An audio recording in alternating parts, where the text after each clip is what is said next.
जय गुरु जी की संगत जी। आप क्या मेरे को हेयर कर रहे हो? जय गुरु जी की। देखो लिखा है वो। नहीं यार टैप आ रहा है? देख लिया मैं। हाँ जी आ रहा है। Can you see?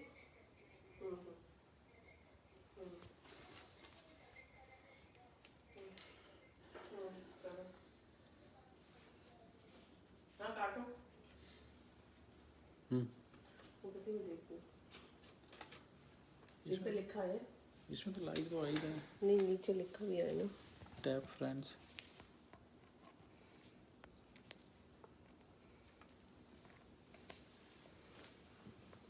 क्या लिखा है?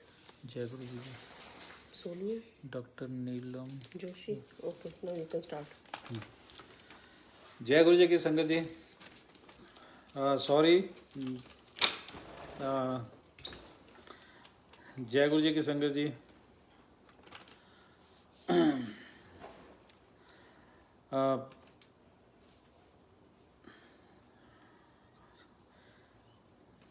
दोबारा से। जय गुरु जी की संगत जी। गुरु जी की कृपा से मुझे आज सत्संग करने का सौभाग्य प्राप्त हुआ है। संगत जी गुरु जी महाशिव है, महाशिव है। गुरु जी के आगे कुछ नहीं है।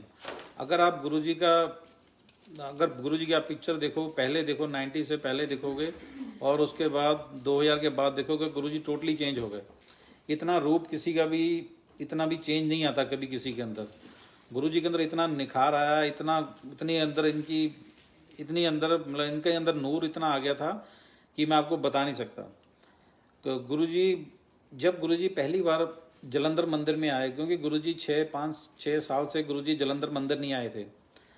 तो जैसे गुरु जी वहाँ पर जलंधर मंदिर में आए तो उस समय मैंने गुरु जी को सबसे पहले बार इतनी करीब से पहली बार देखा।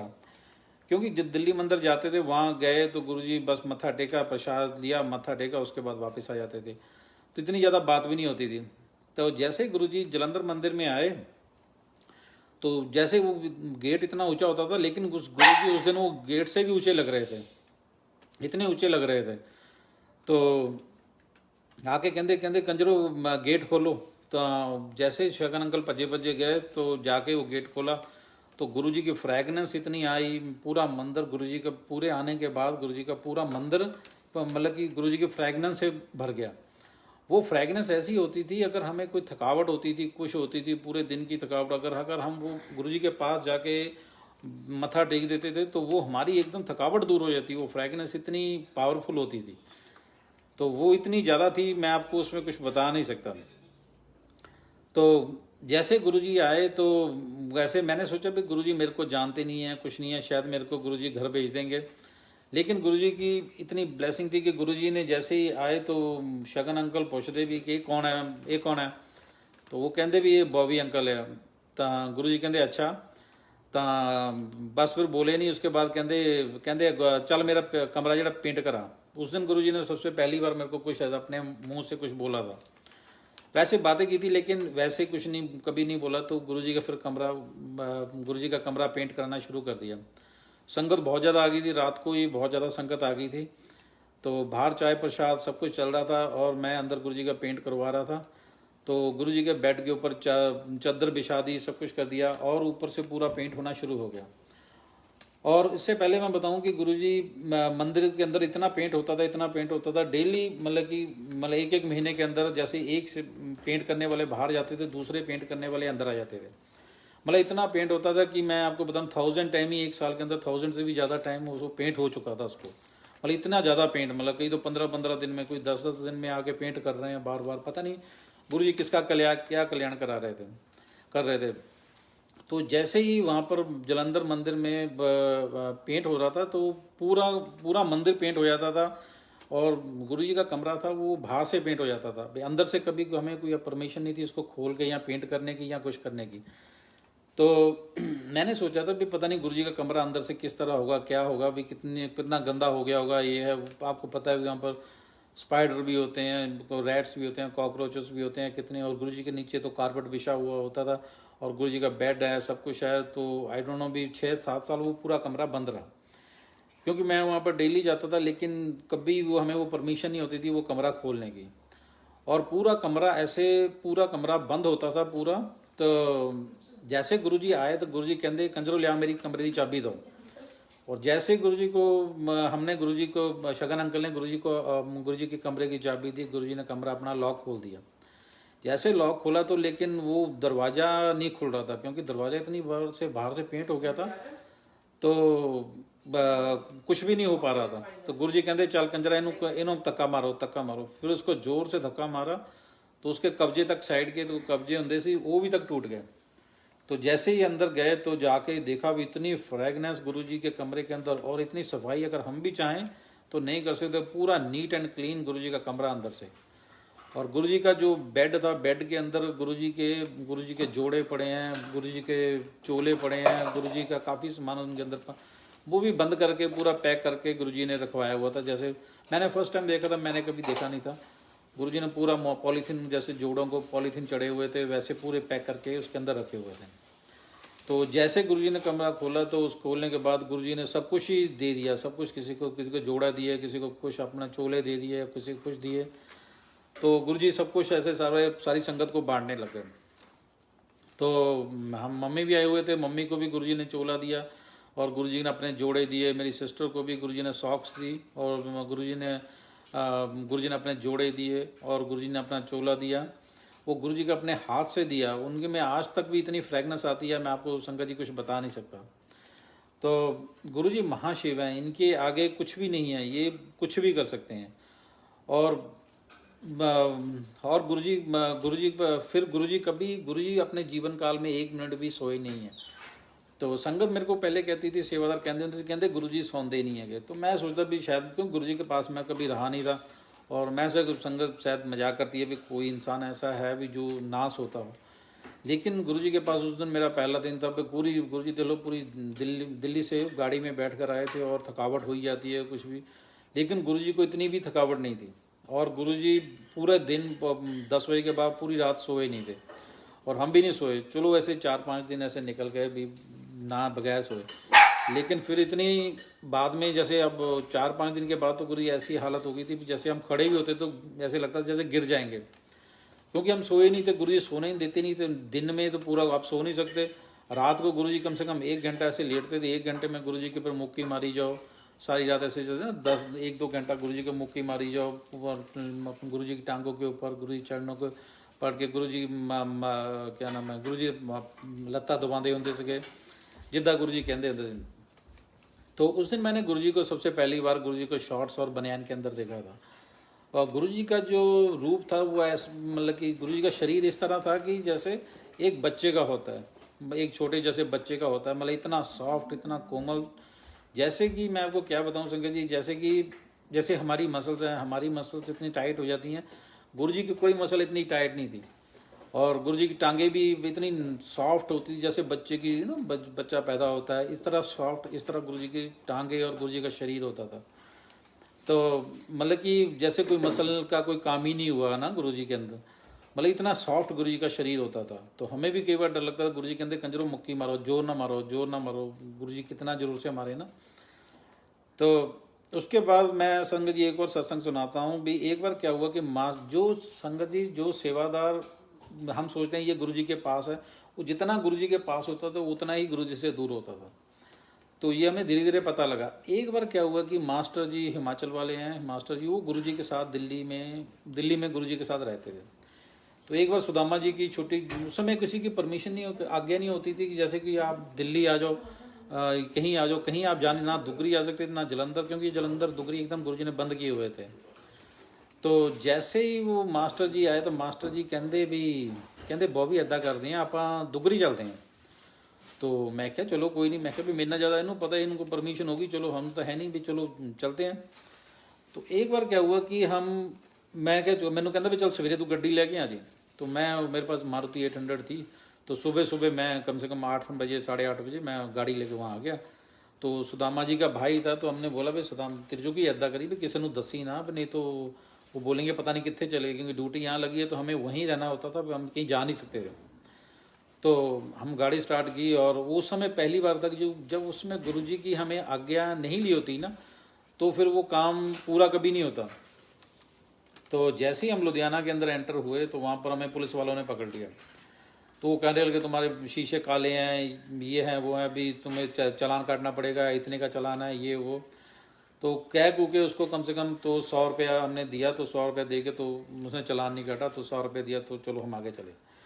तो जैसे लुधियाना से हम दुगरी की तरफ जाने लगे तो संगत जी यकीन मानो कि कभी मैं कितनी बार भी वहाँ पर गया हूँ, कभी वो सड़क पूरा हाईवे है, पूरा सड़क बनी हुई होती थी।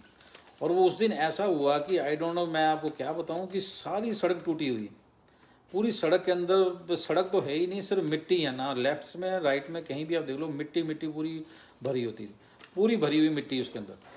और गाड़ी उसके अंदर 20 की स्पीड से ज़्यादा नहीं चल पा रही, लोग भी बहुत कम ही आ रहे थे, हमें तो पता ही नहीं था वहाँ से जाने का ना।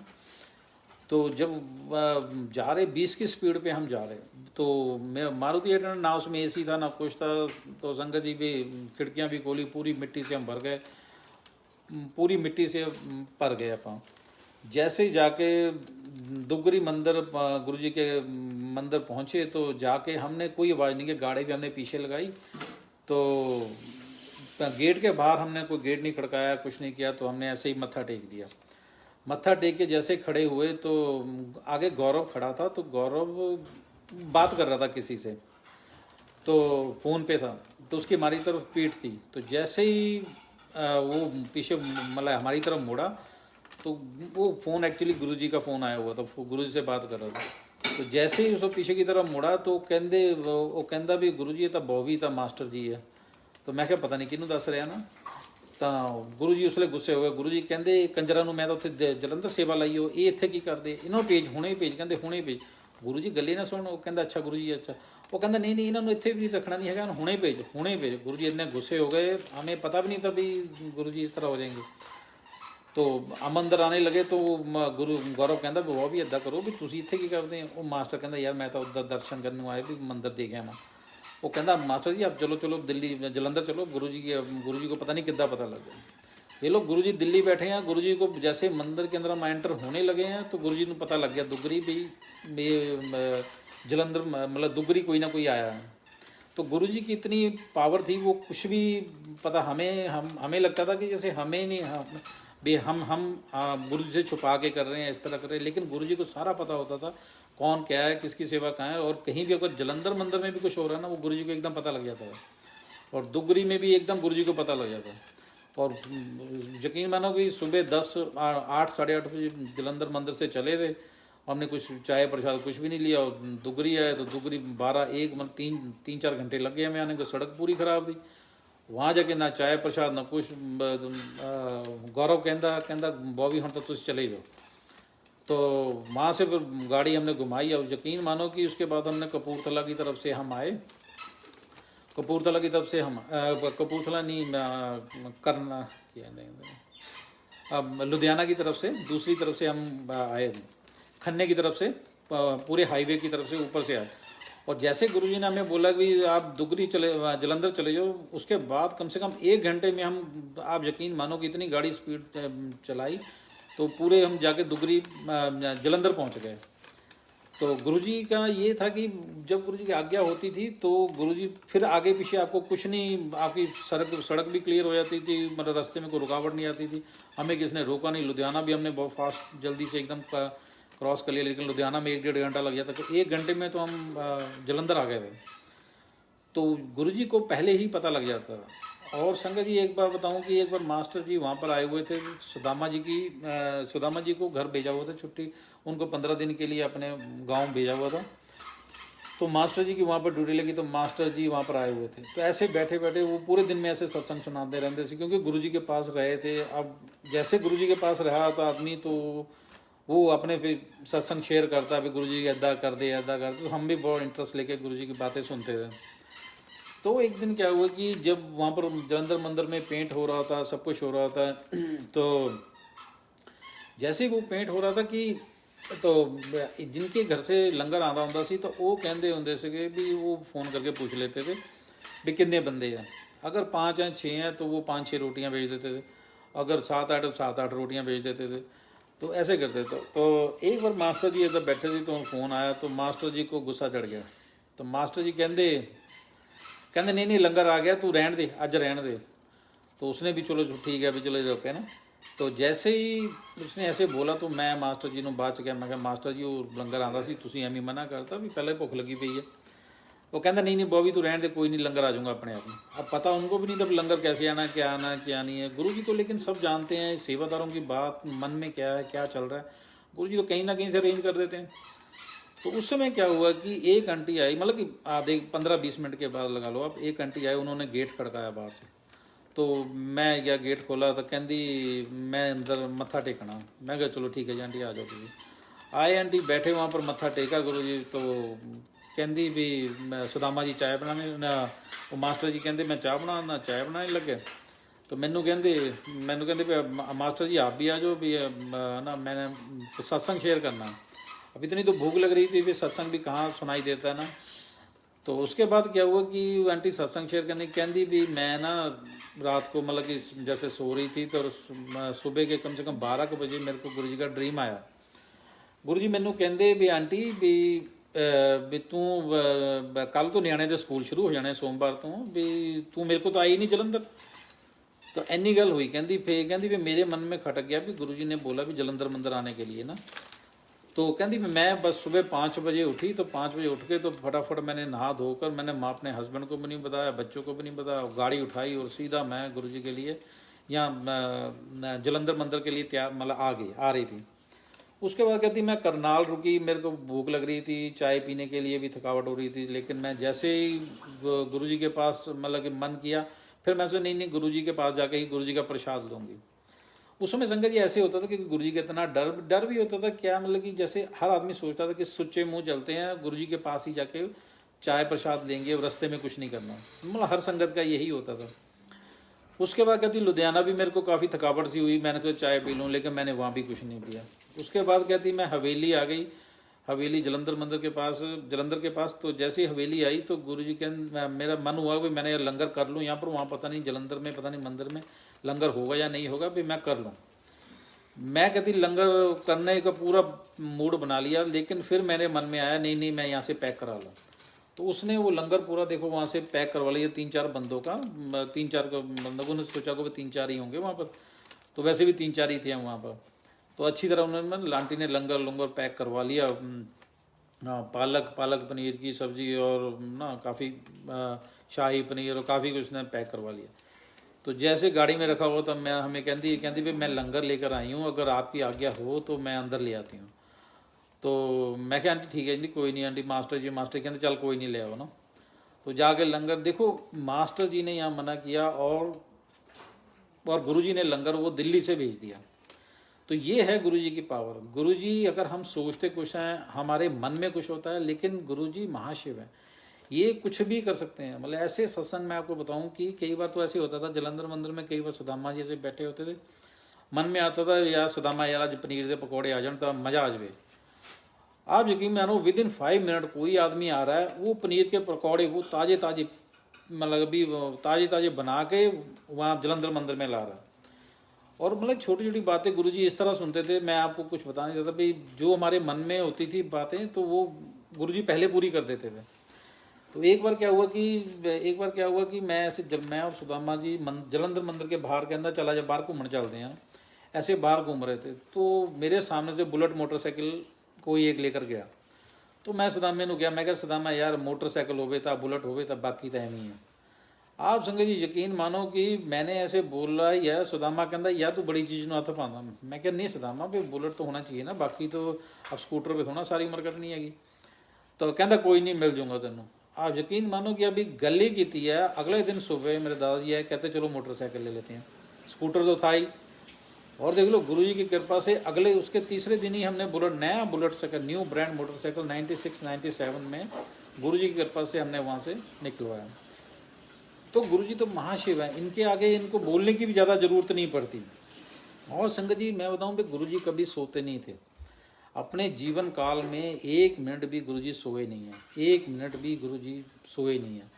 और गुरुजी के पास जब हम गुरुजी रात को गुरुजी मतलब कि शाम को 6 बजे गुरुजी जैसे तैयार होकर बाहर निकलते थे तो संगत जी मैं क्या बताऊं, गुरुजी के पास इतनी फ्रेगनेंस आती थी भी, वो पूरा कमरा एकदम ही और पूरा फ्रेगनेंस से भर जाता था। और जिस तरफ गुरुजी ऐसे उंगली अपनी कर देते थे, ऐसे कर देते थे जैसे अपना हाथ अपना जैसे चोला सेट करने के लिए उंगली ऐसे जिस तरफ कर देते थे, फ्रेगनेंस उस तरफ चली जाती थी। मतलब गुरुजी की इतनी पावर थी, हमें वो पता भी नहीं लगता था भी क्या हो रहा है क्या नहीं, हम तो वैसे ही उसके अंदर ही घूमते रहते। लेकिन वो फ्रेगनेंस इतनी ज़्यादा होती थी कि आदमी समझ ही नहीं पाता था। और जो गुरुजी का चोला होता था वो इस तरह होता था कि जैसे स्टार्स चमक रहे हैं ना, जैसे स्टार्स चमक रहे हैं। जब गुरुजी तैयार होकर अंदर से आते थे, वी कैन सी गुरुजी की फेस, हम गुरुजी का फेस नहीं देख पाते थे। मतलब इतनी नूर, इतना नूर, इतनी चमक उसके अंदर होती थी, मैं आपको कुछ बता नहीं सकता, वो चीज़ें मैं एक्सप्लेन नहीं कर सकता। और देखो गुरुजी जैसे, लेकिन जब गुरुजी जैसे संगत के बाद हमारे साथ होते थे तो गुरुजी टोटली डिफरेंट होते थे, इतना मजाक करते थे, इतना मजाक करते थे। लेकिन जैसे ही संगत आ जाती थी, संगत के बाद कई बार गुरुजी नाराज हुए थे, कई बार गुस्से हुए थे। मतलब कई बार तो हम ऐसे करते थे, गुरुजी बैठे होते गद्दी तो हम दरवाजे से मत्था टेक के पीछे हो जाते थे, हम तो गुरुजी के पास भी नहीं जाते थे। लेकिन गुरुजी के पास एक गुरुजी की बेल होती थी, तो वो उनकी जो जैसे बेल की आवाज़ कई बार मेरे कानों में गूंजती रहती है, वो जैसे बर्ड्स बोलती है ना, तो इस तरह जलंधर मंदिर में वो होती थी। गुरुजी बार बार वो बजाते थे, बार बार जैसे किसी को बुलाना होता था तो वो गुरुजी वो बेल बजाते थे। और जैसे बजाते, कई बार गुरुजी के पास हम जाते थे तो गुरुजी की बात हमें समझ नहीं लगती थी, गुरुजी क्या रहे, क्यों गुरुजी बहुत तेज बोलते थे। तो जैसे गुरुजी बोलते थे कि हमारा हमारा अपने आप ही पता नहीं क्या हो जाता था कि हमें कुछ कई बार तो समझ ही नहीं आता। एक बार वो नवराज अंकल हैं, नवराज अंकल शायद आप जानते होंगे, तो नवराज अंकल उनको गुरुजी डैडी डैडी कहते थे थे। तो नवराज अंकल क्या हुआ कि एक बार आए तो मैं नवराज अंकल से पूछा, मैं कहा अंकल जी आपको गुरुजी की जैसे सीढ़ियाँ लगाते हैं, गुरुजी को पता भी तुझे देखते होंगे भी ਕਿਹੜੀ सीढ़ी कब लगानी है, कैसे ਤੁਹਾਨੂੰ पता लग ਜਾਂਦਾ। ਉਹ ਕਹਿੰਦਾ ਬੋਵੀ ਇਦਾਂ ਹੈ ਵੀ ਜਿੱਦਾਂ 1-2 सीढ़ियाँ तो पहले की पता ਹੁੰਦੀ ਆ। ਕਹਿੰਦੇ ਬਾਅਦ ਚ ਆਪਾਂ ਦੇਖੀ ਜਾਣੇ, ਜੇ ਗੁਰੂ ਜੀ ਆਪਾਂ ਕੋਈ ਵੀ सीढ़ी ਲਾ दी ਜੇ ਹੁਣ देखो तो फिर गुरु जी कुछ ना कुछ ਕਹਿੰਦੇ ਸੀਗੇ। तो गुरु जी महाशिव इनकी जो बातें समझनी भी बहुत मुश्किल होती थी। आपको टू द पॉइंट उतनी ही समझ आएगी जितनी आपको, मतलब कि जितनी आपको समझ आनी चाहिए। एक बार मैं गुरु जी के सामने ऐसे जलेबी प्रसाद सबको दे रहा था, तो एक आंटी जैसे आंटियाँ होंगी सी, एक कुछ ना कोई गुरु जी ਨੂੰ ਕਹਿੰਦੀਆਂ ਰਹਿੰਦੀਆਂ ਹੁੰਦੀਆਂ ਸੀ। एक आंटी ऐसे पास में बैठी थी, तो पता नहीं गुरु जी को क्या बोला भी मैं जलेबी प्रसाद दिया, तो आंटी कुछ ऐसे आई डोंट नो भी कुछ ना कुछ गुरु जी को बोला। तो गुरु जी को गुस्सा चढ़ गया, गुरु जी जोर ना कहते कि मतलब कुछ ऐसे बोला, तो गुरु जी ने ऐसे बोला, जवाब दिया। तो मेरी तरफ ऐसे इशारा किया, तो ऐसे इशारा किया, कुछ किया, तो मेरे को ऐसे लगा भी गुरु जी ने कहा भी इसको जलेबियाँ लिया के दे दे।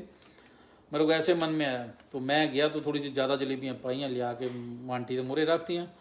अब आंटी को पता नहीं क्या प्रॉब्लम है, वो आंटी खा रही है और रो रही है, क्योंकि दोबारा तो कुछ बोल नहीं सकता आदमी।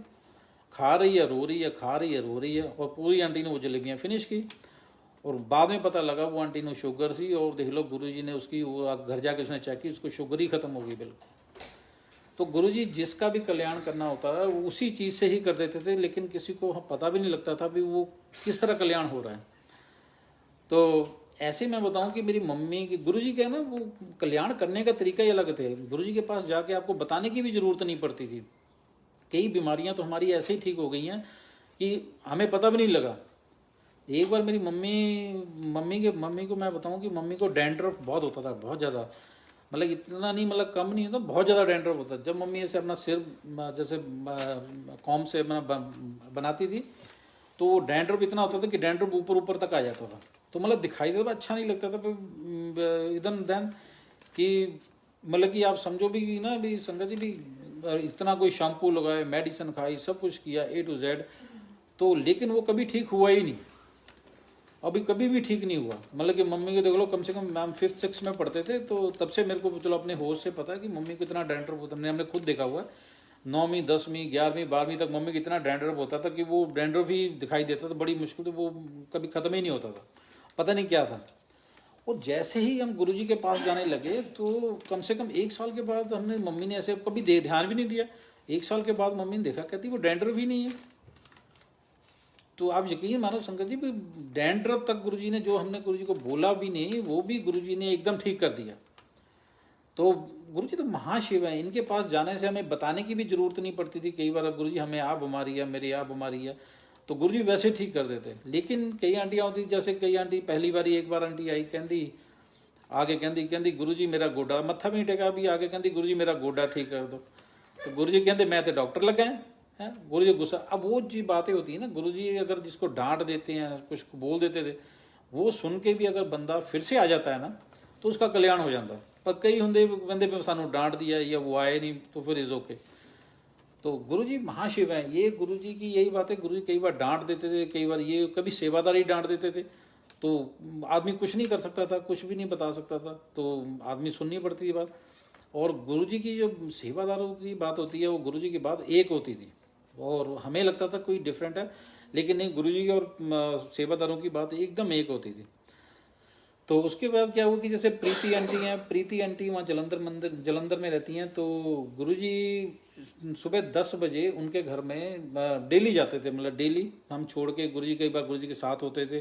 और प्रीति आंटी वहाँ पर, उनका घर बहुत बड़ा था, तो बहुत बड़ा घर है उनका, तो पूरा पार्क बना रखा है उन्होंने। तो गुरुजी वहाँ पर पार्क के अंदर गुरुजी का बेड और ना सोफा सा लगा देते थे। तो प्रीति आंटी बड़ा प्यार, सभी संगत बहुत गुरुजी से प्यार करती थी।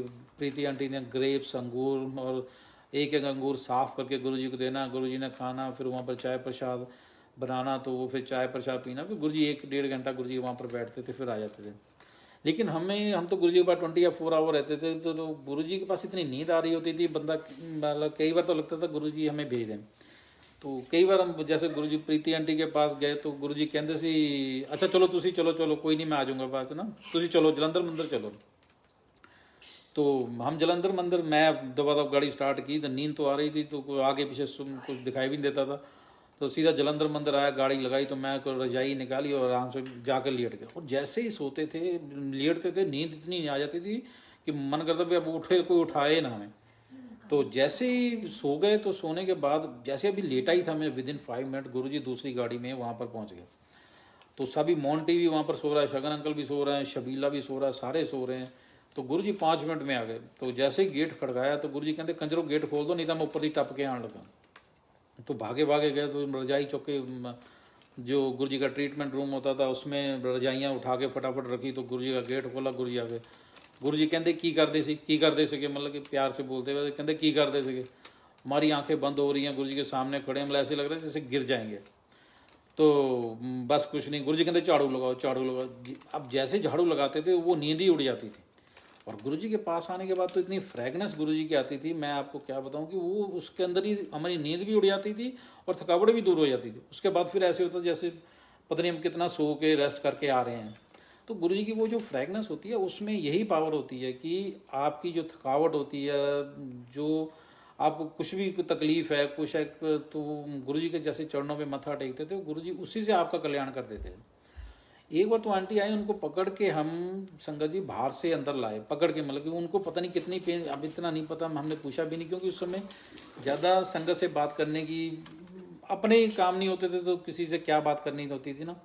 तो बाहर से गाड़ी से उतरी, तो बड़ी मुश्किल से उनको पकड़ के हम लेकर उसको, बड़ी मुश्किल से, यार बड़ी दर्द हो रही है टांगों में आंटी की, बड़ी चल भी नहीं पा रही। तो जैसे गुरुजी के पास आई, तो मतलब कि आंखों से उनके आंटी के आंसू निकल रहे हैं, और ज़्यादा ही पेन हो रही होगी, जो आंखों से आंसू निकल रहे हैं, कुछ कर रहे हैं। और जैसे ही गुरुजी को उसने मत्था टेका, वो मतलब कि स्माइल करने लगे। और बाद में उसने सत्संग सुनाया भी, मेरी जितनी मेरे को पेन हो रही थी, कुछ हो रही थी, वो सारी पेन गुरुजी के सिर्फ मत्था टेकने के बाद ही ठीक हो गई।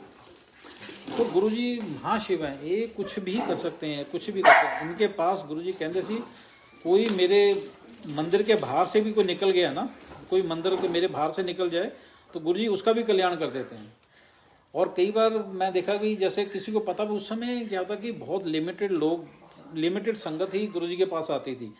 उस समय अगर बताऊं कि जैसे बहुत कम लोग आते थे, मतलब कि 94-95 के बाद कई बार हम गुरुजी के साथ ऐसे बाहर खड़े होते थे, कईयों को पता भी नहीं, जलंधर मंदिर के आसपास भी लोगों को पता नहीं होता था।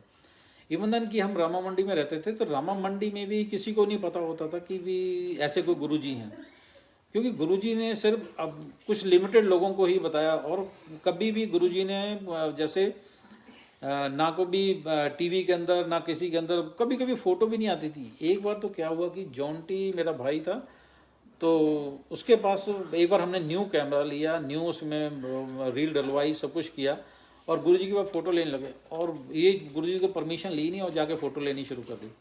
यकीन मानो कि हमारे पास एक फोटो भी रील के अंदर नहीं आई, एक फोटो भी नहीं आई, नया कैमरा, न्यू ब्रांड, सब कुछ। तो गुरुजी की परमिशन के बिना हम कुछ नहीं करते। और संगत जी एक बार बताना चाहता हूँ, गुरुजी की चीज़ें आप ज़्यादा खरीदो मत कोई भी, क्योंकि एक गुरुजी जो आपको कोई चीज़ मंदिर की तरफ से मिलती है ना, वो आपके लिए ब्लेसिंग होती है, जो आप खरीद लेते हो वो नहीं होती।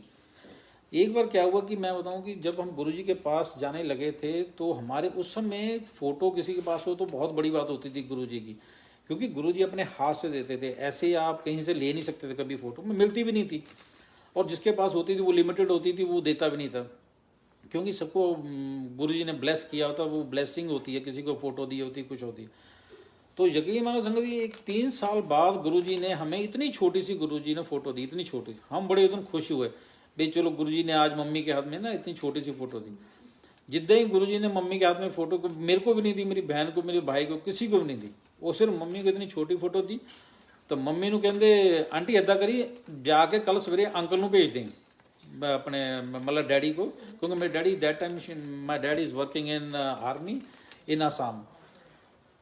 तो यकीन मानो कि वो फोटो भी गुरुजी ने, पहले तो हमने सोचा गुरुजी ने एक तो फोटो दी थी, चलो गुरुजी की फोटो घर लाने हैं तो पर, लेकिन वो फोटो गुरुजी ने देखो भी इतनी छोटी थी और गुरुजी कहते आसाम भेज दे।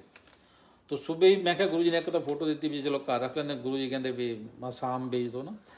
तो फिर हमने सुबह सुबह उसको पार्सल किया और डैडी को आसाम भेज दी। वहाँ पर भी डैडी कहते भी, वहाँ पर भी आपको पता है आसाम में जैसे कहीं पर फायर होता है, कभी कुछ होता है कि वहाँ भी माहौल ठीक नहीं रहता। और डैडी कहते भी जब मैंने वो फोटो डाल के वहाँ से, मतलब अगले दिन मेरे को 8-10 दिन बाद फोटो आई, जब मैं फोटो निकाल के गया, गुरुजी की इतनी कृपा भी जहाँ से मैं निकल गया था वहाँ पर फायरिंग, बहुत ज़्यादा फायरिंग हुई, मतलब कि वहाँ पर भी काफ़ी आतंकवादी रहते हैं जैसे भी हैं, तो वहाँ पर भी काफ़ी फायरिंग हुई कहते हैं। तो गुरुजी की ब्लेसिंग इतनी है, गुरुजी को पता होता कौन सी चीज़ किसके पास जानी है, कैसे जानी है, मतलब किस तरह है, वो गुरुजी ही जानते हैं, वो गुरुजी के बिना कोई नहीं जानता। इसलिए जो चीज़ आपको मंदिर से मिलती है, जैसे जलंधर मंदिर है, दुगरी मंदिर है और दिल्ली मंदिर है, ये तो मैं क्या बताऊँ कि तीर्थ स्थल हो गए तीनों ही। यहाँ पर जो जाता है, जो वहाँ पर आशीर्वाद, वहाँ पर तो इतना है कि जैसे भी आप जाओगे, आप बाहर से ही मत्था टेको, अंदर जाने की भी जरूरत नहीं है, अंदर जाने की भी जरूरत नहीं है, मैं बताऊँ आपको। तो वहाँ पर आगे मैं सत्संग चाहूँगा कि वहाँ पर तो इतनी है, अगर आप सेवा करना चाहे, अगर अंदर भी जाने की जरूरत नहीं है, बाहर ही आप झाड़ू मार के आ जाओ, उसी से ही कल्याण हो जाता है। तो मेरा भाई था जॉन्टी, इसका क्या हो कि जैसे रशिया का काम नहीं हो रहा था, कुछ बाहर का काम नहीं हो रहा था, कुछ नहीं हो रहा था। मैं उसको बोला, मैं क्या भी ज़्यादा सदामे से बात करने की जरूरत नहीं, किसी से बात करने की जरूरत नहीं है, बस सुबह उठ, झाड़ू ले, मोटरसाइकिल के पीछे रख और मंदिर जा, चुप करके बाहर झाड़ू मार के आ जा। और इसने संगत जी आप यकीन मानो कि पता नहीं 15-20 दिन या महीना 1.5 महीना ऐसे किया, उसके बाद एकदम इसका वीज़ा वूज़ा लग गया, सारे पेपर वर्क तैयार हो गए, पेपर वर्क नहीं तैयार हो रहा था, कुछ नहीं हो रहा था, और गुरुजी ने 15-20 दिन महीने के अंदर ही वो सारा काम कर दिया। तो वो मंदिर के अंदर गुरुजी की इतनी पावर है कि आप मंदिर अंदर जाने की भी ज़रूरत नहीं है। जैसे ही आप आते हो, जैसे ही आप यूएस से भी जाते हो तो सीधा, जैसे पहले एयरपोर्ट से उतरो सीधा मंदिर जाओ, कुछ ना खाओ, इवन दिन कि आप प्लेन में भी जाते हो तो याद रखो कभी नॉनवेज मत खा के जाना, कुछ मत खा के जाना, सीधा वहाँ से उतरो, उसके बाद सीधा गुरुजी के पास मत्था टेको, उसके बाद अपने घर जाना। ये तो एक तरह का ऐसे तीर्थ स्थल गुरुजी ने जब दुगरी में, जब दिल्ली का मंदिर बनाया था, उस समय तो वेरी डिफ़िकल्ट, इतना डिफ़िकल्ट होता था कि आप वहाँ तक पहुँच ही नहीं सकते, क्योंकि उस समय लोगों के पास ना गाड़ियाँ होती थी ना कुछ होता था। इवन अब कोई बहुत कम लोगों के पास गाड़ियाँ होती जो दिल्ली वालों के पास होंगी, जो इधर जलंधर से आ रहे होते, यहाँ आते, इनकी पास कोई गाड़ी नहीं होती थी। तो इज़ वेरी डिफ़िकल्ट। तो गुरुजी के पास पहले तो सुधा आंटी के पास आप जाते हो तो वहाँ पर भी रात को आपको कोई गाड़ी नहीं मिलती थी, कुछ नहीं, कहीं पर आने जाने के लिए कुछ नहीं। पर गुरुजी देखो किस तरह अरेंजमेंट करते थे, मैं आपको कुछ बता नहीं सकता था। और दुगरी में जब दिल्ली मंदिर है, दिल्ली मंदिर में तो ऐसा था कि छतरपुर मंदिर से लेके वहाँ तक तो आना ही बड़ा मुश्किल होता था। इवन देन कि आप बस स्टैंड से भी आ रहे हो तो वहाँ से भी आपको पता भी कितना दूर होता है आना वहाँ पर। लेकिन वहाँ पर जो आने के बाद उस समय आप यकीन मानो कि रात को गुरुजी वहाँ पर दिल्ली मंदिर जो है ना, उसकी पूरी परिक्रमा करते थे। क्योंकि कई बार मैं जलंधर मंदिर दिल्ली मंदिर जब बना था तो मैं वहाँ पर रुका था, तो गुरुजी ने काफ़ी बार मेरे को वहाँ रुकने के लिए बोला था। तो गुरुजी महाशिव हैं। ये गुरुजी का जो मंदिर है ना, ये तो एक तरह का मैं क्या बताऊँ कि मंदिर ऐसा मंदिर है कि यहाँ पर तो आप कोई भी चीज़, कैसी भी चीज़ अगर आपकी कोई किस्मत में नहीं भी है ना, वो भी आपको मिलेगी। ये याद रखना कभी भी। गुरुजी के पास गुरुजी आपके हाथों की लकीरें तक चेंज कर देते हैं। हमारी किस्मत में पता नहीं हमें कुछ था या नहीं था, कैसे था, आई डोंट नो भाई, मैं नहीं जान सकता। गुरुजी से आने से पहले तो हमारे पास कुछ नहीं था। इवन देन की जो था वो भी सब खत्म हो चुका था। गुरुजी ने एकदम नए सिरे से, जैसे बोलते हैं, नए सिरे से गुरुजी ने शुरू किया। और हमारी हाथों की लकीरें गुरुजी के पास जाते सी तो गुरुजी अदा कहते थे अमरीका वाले आ जाओ, अमरीका वाले आ जाओ। तो कई बार तो हमने आसपास देखना शायद किसी गुरुजी किसी और को बुला रहे हैं, तो फिर गुरुजी ने इशारा करना भी आ जाओ अमरीका वाले आ जाओ। फिर मैं, मम्मी, मेरी बहन, मेरा भाई ऐसी जाना मत्था टेकना, तो फिर लगना भी गुरुजी पता नहीं एम ही कर दे या ना। उस समय तो कोई था भी नहीं यूएस के अंदर। और देखो गुरुजी ऐसे ही बोलते थे अमरीका वाले आ जाओ, अमरीका वाले आ जाओ। और देखो भी गुरुजी की कृपा से हम पूरा परिवार यहाँ पर यूएस में ही हैं और पूरे 1 नंबर में आए हैं, 1 नंबर में आए हैं। नहीं सही। एक बार क्या गुरुजी के पास हम बैठे, एक बार गुरुजी के पास बैठे थे तो सुधा आंटी थी, शायद सुधा आंटी थी, एक आंटी और थी। तो गुरुजी कहते आंटी जानती इनू कौन है? तो गुरुजी कहते कुड़ी अमरीका चली है। सुधा आंटी कहती पता नहीं, सुधा आंटी कहती गुरुजी 2 नंबर च। गुरुजी कहते हैं 2 नंबर, 1 नंबर च चली है। तो गुरुजी तो महाशिव हैं। ये चीज़ें हैं जो मैं आपको बता नहीं सकता गुरुजी ने किस तरह क्या किया है। मतलब कि गुरुजी के सत्संग तो इतने हैं, मैं क्या बताऊं, जितना सुनाता रहूं उतना कम है। ओके संगत जी, जय गुरु जी की। नेक्स्ट टाइम जय गुरु जी।